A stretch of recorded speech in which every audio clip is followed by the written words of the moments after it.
Shalom, shalom, shalom, shalom. First and foremost, giving infinite praises, glory, and honor unto Yahweh, Ba'ashem El Shah, Ba'ashem Hakwadash, giving double honors to our apostles and elders of great millstone, shalom and salutation. To you sensei Akims across the four winds, pushing this truth with sincerity of heart. I'm your fellow servant, Kasama God from a DC camp, coming at you through the spirit and power of Yahweh, Ba'ashem El Shah, Ba'ashem Hakwadash, the feed of the elect. And on this video, I want to go over a report that I seen recently, and just want to share it with the hopeful elect. All right, and the report, it's about what's going on now, and of course the virgin daughter of Babylon, right? AKA these United States of America, and this is out of the Rasmussen report. All right, so the Rasmussen report did they actually took a poll. All right, they went down the line, they did their thing, and just trying to get numbers, because we know there's a big division going on, which is all scriptural. We know there's a civil war and major civil unrest coming down the pipe. We know that's scriptural, and also we know that the elites on the left hand side have given the order for like Klaus Schwab said, for an angrier world to take place. All right, so to set up the fourth industrial revolution, which is a microchipping revolution, all right, which goes back to the mark of the beast, all right, spoken of in Revelation 13 and 15. So now let's just go straight to it, because there's quite a bit that I'm going to have to read. This is C19 in politics, all right. It says Democratic voters support harsh measures against unjabbed. All right.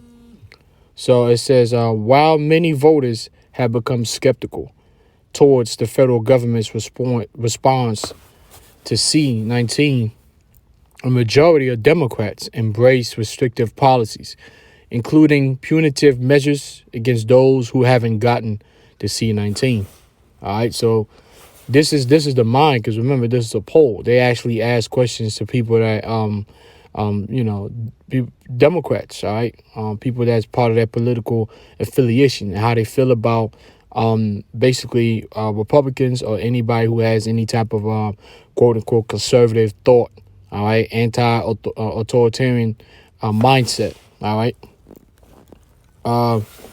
It says a new Heartland Institute and Rasmussen reports National Telephone and Online Survey finds that 48%, and I'm going to emphasize on these numbers, 48% of voters favor President Joe Biden's plan to impose a C-19 mandate on the employee of large companies and government agencies. So when you see what's going on, you got to understand 48%, man. 48%.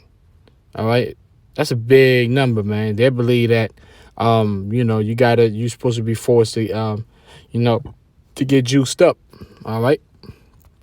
It says that includes 33% who strongly favor the mandate. 48% are opposed to Biden's V, including 40% who strongly oppose the mandate. All right. It says, and that's, as you can see right there, that's right down the line. And of course, you got the numbers in between. Those are the people that really, what you would call, they call yellow. They're part of the yellow list. People that have no choice either way. They basically just get, sucked in by the majority. It says voters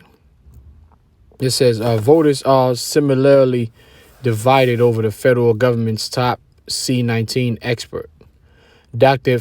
Anthony Fauci. 45% view Fauci favorably, including 28% who have a very favorable impression of him.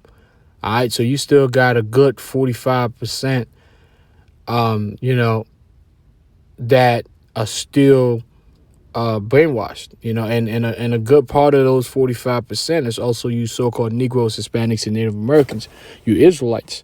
All right, because at the end of the day, man, this is about warning the nation of Israel of the impending chaos and tyranny that's coming down the line. Because as I continue to read, you're going to find out that the majority of your constituents, all right, the citizenship, the majority of your neighbor wants you in a wants you will be okay and actually wants you in a concentration camps.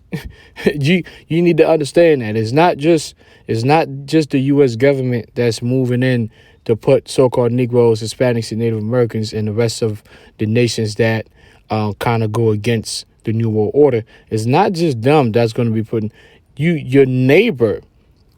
You know, there's the half of the population wants the government to put you in concentration. That's the reason why when these camps are open and people are thrown in there, you're not gonna have the ultimate pushback that you would have if this nation wasn't so divided. If the Constitution was still something that applied to all that was still something that matters to all U.S. citizens. But now that's gone. All right, that's gone. The psychological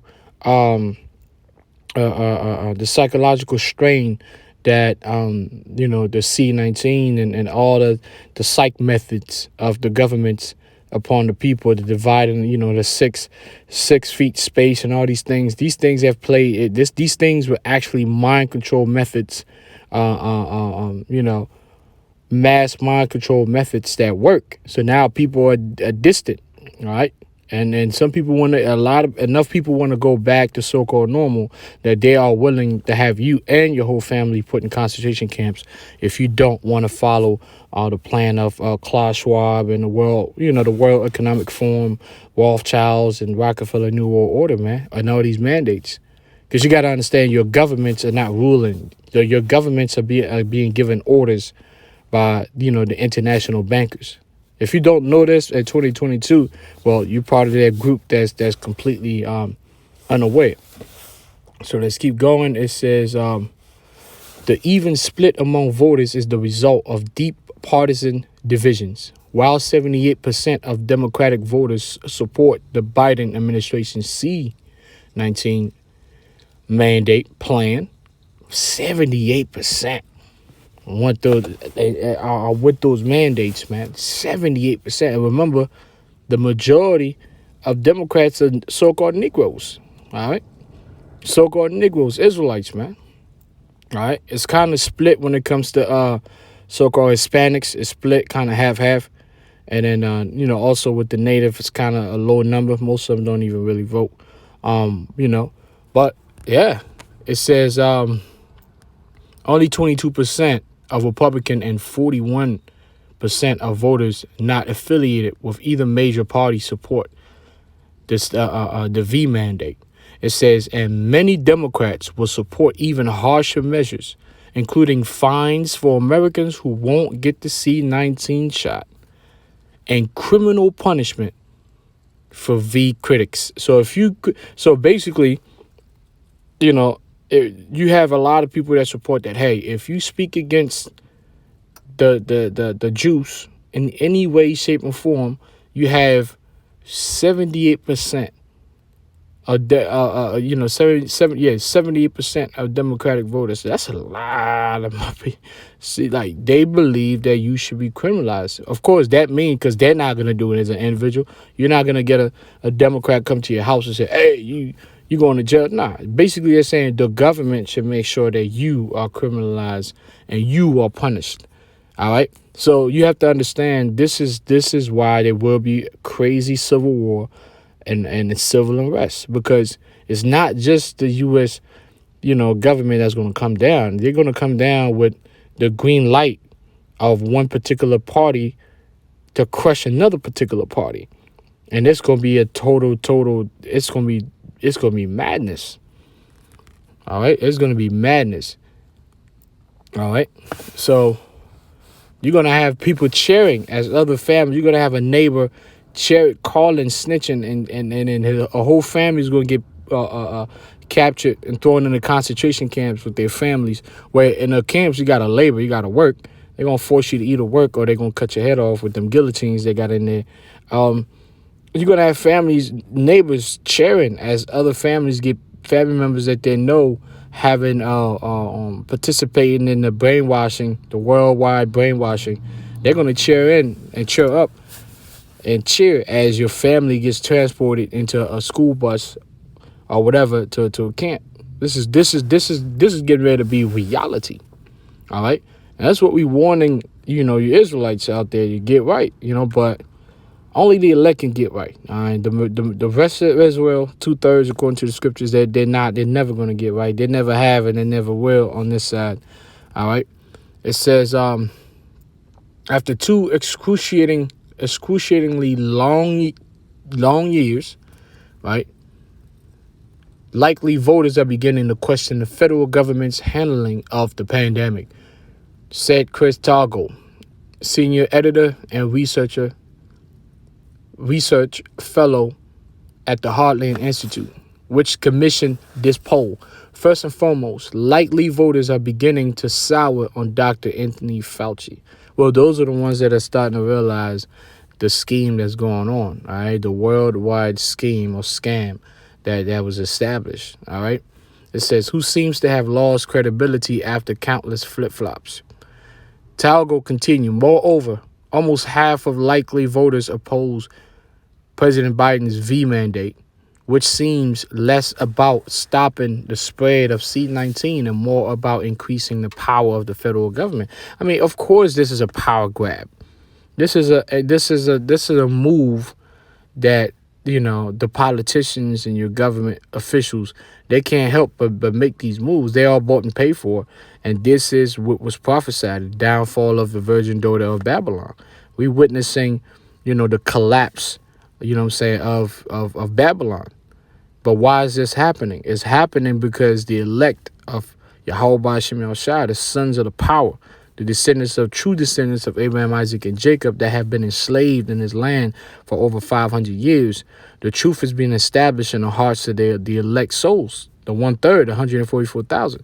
So now America's place in history is coming to an end. Just like in ancient Rome and just like any other nation, great nation that reigned for a period of time, whether you like it or not, whether you believe it or not, you're coming into the last phase of once upon a time, a great nation. Really the greatest nation in the history of humankind, you witnessing the end of it. But the difference is, as this nation collapses, it's going to bring everybody else down with them. Because the money system, the banking system, everything is so related, everything is so correlated that when the U.S. collapses, when the U.S. economy collapses, everybody else's economy is gonna collapse. All right, and it's gonna bring about worldwide madness and worldwide chaos. It's not just gonna be one nation going in total chaos and everybody else is okay. This is gonna be a worldwide chaos because the earth is going through judgment. And everything is being prepared for the return of the savior of the nation of Israel, a so-called black man from the tribe of Judah called Yahweh Shah, whom the world has ignorantly known as Jesus Christ. All right. It says, when asked about several other potential strategies, such as finding those who refuse to get V, the consensus among likely voters is that the federal government should do less, not more. All right, and of course, those are the ones on the opposite end.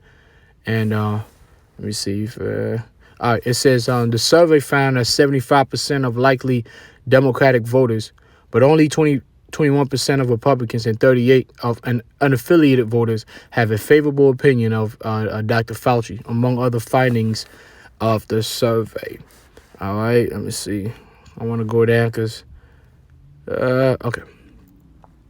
All right, this is 59%. That's a good number right there because that's over 50.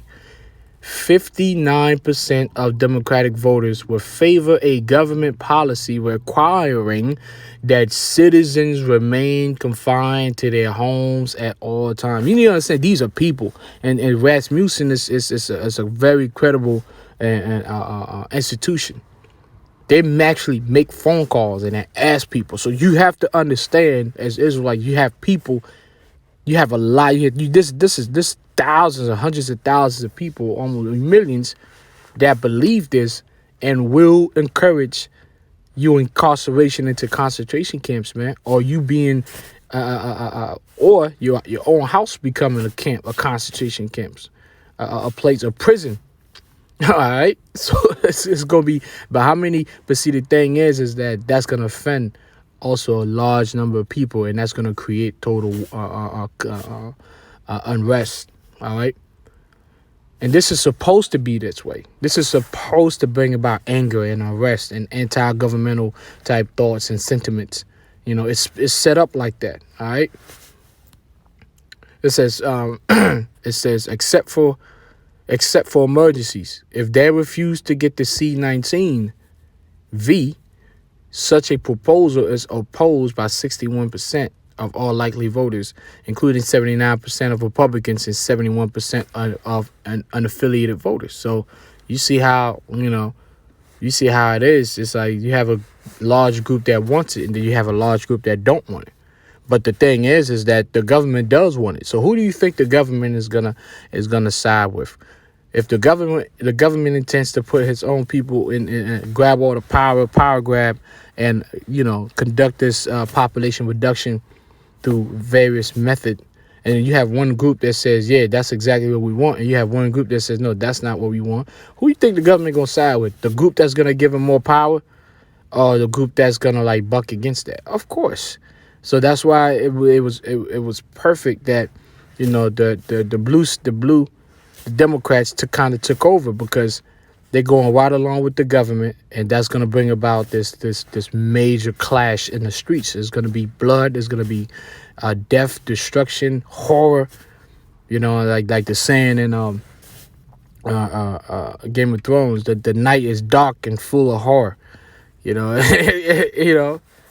going to be dark here. It's going to be dark and full of horrors, man. It says I think that's the ones that, okay, this is it. 45%, all right? 45%, that's the number. 45% of Democrats will favor governments requiring citizens to temporarily live in designated facilities. What are designated facilities? Because somebody's going to get in my comment board and say, there ain't no such thing as camps. There ain't no such thing as concentration camps. Yeah, that's all a myth. People don't believe that. This is a Rasmussen, man. It says 45% of Democrats will favor governments requiring citizens to temporarily live in designated facilities or locations if they refuse to get the C-19. All right. It says such a policy will be opposed by a strong majority of all voters, which is 78, and Republicans, which is 64, or of unaffiliated voters, saying they will strongly oppose putting the unvied in designated facilities. And they put quotes, designated facilities, a.k.a. concentration camps, a.k.a. re-educational camps. We're going to act like this ain't never happened in history. It happened in 1948, East Germany. It happened here in the United States when the Japanese, during World War II, when the Japanese were put in camps. Okay? We're going to act like this is a brand new thing under the sun for a nation to have concentration camps to put its own people captive. Are you serious? But basically, yeah, you can go and read some more on this, man. But numbers don't lie, man. And this is a credible source, and I want to share this with the Akims. So I'm gonna get a few precepts, and this is Ezekiel chapter 33, and I like the subtitle, of course, "The Watchman's Duty," because that's what it is. This is an episode of the Watchtower. And this is the watchman's duty. It says, again, the word of the Lord Yahweh Ba'ashem Yahshua came to me, saying, Son of man, speak to the children of thy people, so-called Negroes, Hispanics, and Native Americans, the Israelites, and say unto them, when I bring the sword upon the land, the sword is what? Is everything I just talked about. The sword represents death and destruction and chaos, hell. All right? If the people of the land take a man of their coast and set him for their watchman, right?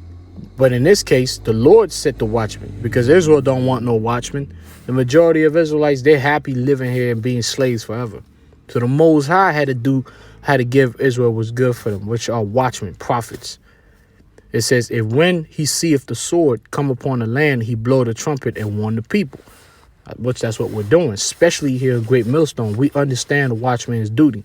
It says, then whosoever heareth the sound of the trumpet and taketh not warning, if the sword come and take him away, his blood shall be upon his head. All right. He heard the sound of the trumpet and took not warning, his blood shall be upon him, but he that taketh warning shall deliver his soul. All right. And then the second part is, if you don't do this, which you got a lot of Israelites out there that don't do this. All right. They don't do it. As a matter of fact, the sentiment now is about just completely denying the only way that we're going to be saved out of this madness, this death and destruction and chaos that's coming, which is the Son of the Most High, our deliverer, Yahushua. You know, instead of preparing and calling for him, Jake is actually denying his existence now. You know what I'm saying? So, yeah, man, there must be great judgment, man. There must needs be great judgment and great death and great cleansing in the nation of Israel, man. Revelation 12:14, it says, and a woman were given 2 wings of a great eagle. The woman is talking about the nation of Israel going back to 70 AD when we fled into the interiors of Africa. All right. West Africa and all over Africa as well. You know, the diaspora. It says that she might fly into the wilderness, into her place where she is nourished for a time. And then eventually she is picked up into this place, right? The new land. It says where she is nourished for a time, right? Meaning that's where you get all the welfare and everything like that. The scripture tells you we shall go to our enemies for the want and need of all things. Everything we wear, the food, everything we do. Esau is feeding us. The serpent is feeding us, has been feeding us. It says nourished for a time and times and half of a time. A time is 100, times is 200, and half of the time is 350. All right, so you're talking about 350 years of being nourished, but the captivity itself is 500, little over 500 years. All right, but we just talking about a time when she's nourished. Okay, it says from the face of the serpent. Who's the serpent? That's Edom, Esau. And the thing about the serpent always going to bite you because that's what serpents do. Verse 15, now this goes back to what happened in 70 AD. It says, and the serpent cast out of his mouth water as a flood after the woman. That water represents people. A flood is something that comes to pretty much kill you in masses. So it's not talking about actual water. It's talking about a mass army. All right. And back then it was the Titus and Pompey, Titus and Vespasian, ransacked Israel. Well, this is going to happen again because those same spirits are back here as your so-called presidents, your so-called politicians, and they're going to send troops, right, to move like water, like a flood, right, to ransack Israel again. A lot of you so-called Negroes, Hispanics, and Native Americans, you're going to die by your doorsteps. You won't even make it to the concentration camps. All right. It's going to be total bedlam. All right. It says after the woman that he might cause her to be carried away off the flood. All right. So it happened in the past. It's going to happen again. And I'm going to close with this. This is Jeremiah 4:30. It says, and when thou art spoiled, what wilt thou do? Though thou closes. Should I just give me a second? And when thou, Jeremiah 4:30, it says, and when thou art spoiled, what wilt thou do? Thou that clothest thyself with crimson, thou that deckest thee with ornaments of gold, thou that rentest thy face with painting, in vain shalt thou make thyself fair. Why? Because the nation of Israel, even in captivity, we're always trying to make ourselves fair. We're trying to be the monkey in the circus, always the top entertainers and in football, music, and all this and this, and the way we dress, the way we carry ourselves, so-called swag. You're like, damn, these people, the freshest people on the planet Earth. But then again, they're slaves. So you could try to make yourself fair to kind of entertain your the heathens, beginning with Edom, Esau, your daddy, your oppressing daddy. It says, thy lovers will despise thee. They will seek thy life. So the whole time, these nations have despised us because of envy. You got to understand something. The scripture says the cause of strife is envy. The nations envy us, so therefore they despise our existence. So you could try to entertain Edomite all you want, but when the game is over, he goes right back to being right back to what? The hating Negroes, man, and speaks and wetbacks. That's just how it is. Because entertainment and all that's not real life. Real life happens in the streets. Real life happens in the homes. It's not entertainment, man. All right. That's why you see those Edomites when they are not around, they'll be honest with how they feel about us when they're not around us. All right. It says, "For I have heard a voice as a woman in travail, and the anguish as of her." In the anguish as of her that bringeth forth her first child. Because the nation of Israel, known, symbolically known as a woman, the woman of the Lord, is going to go through travail and anguish. All right. Great pains is coming down, man. Great pains. And it's going to result in massive, massive deaths, massive loss of lives. It says, the voice of the daughter of Zion that bewaileth herself, that spreadeth her hands, saying, woe is me now, for my soul is worried because of murderers. Right. So listen, Jake likes to spill blood, especially the blood of his own brother. But you forgotten that the number one bloodshedder, the spirit of that man that goes back to Cain, Edom, Esau, the so-called Caucasian man, you forgotten that he is the top bloodshedder. And he is going to remind the nation of Israel, so-called Negroes, Hispanics, and Native Americans, what shedding blood is truly about. Soon he's going to remind the whole world, you know what I'm saying, that, hey, I'm Edom Esau. I am the violent man. I am the bloody man. He's going to remind you, hey, I'm the one who destroyed the natives. I'm the one who put the strong so-called black man in the sardine cans. I'm the one who went out and whooped and grabbed and pillaged, you know what I'm saying, these warriors over there in South America. I'm the one who did that. He's going to remind the nation of Israel who he is. And that's when the elect, all of them going to get on their knees and cry for the Lord to come back. All right. So with that, man, hopefully you brothers, were edified. I know you brothers edified through the spirit and power of Yahweh by Shemel Shah. I just want to bring that up, man, because numbers don't lie. This is proof that we are going into a great civil unrest, man. All right. So we just got to stay strong and stay faithful. Continue to watch. God, Halam, like Yahweh, Shemel Shah, double honor to our apostles and elders of great millstone. Shalom to all you sincere Akins. Stay strong, stay faithful. Shalom.